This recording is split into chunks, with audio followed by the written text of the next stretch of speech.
afọ m ebe ndị mmadụ bịa na-asị anyị dọọ ọ na-epromotuzi ashawo ka ezi ihe nke a hookup girls ọ na-epromotuzi ya nha wee sịfa mechipụ ọnụ ihe a bụ di na nwunye ịbịa nwunye abụrụ ashawo to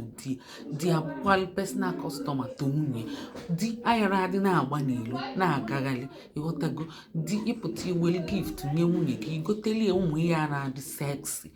na ị na-anya igotelie ihe na-adị seksi anyị dọọ na ndị ikwesịrị ịnụgo nwaanyị ịbụ papa niile bụ shuga dadi so ị ga-abụ shuga dadi ahụ to nwunye gị ọ bụrụ side chick ma ashawo so gotelie ihe ahụ na-adị seksi menye surprise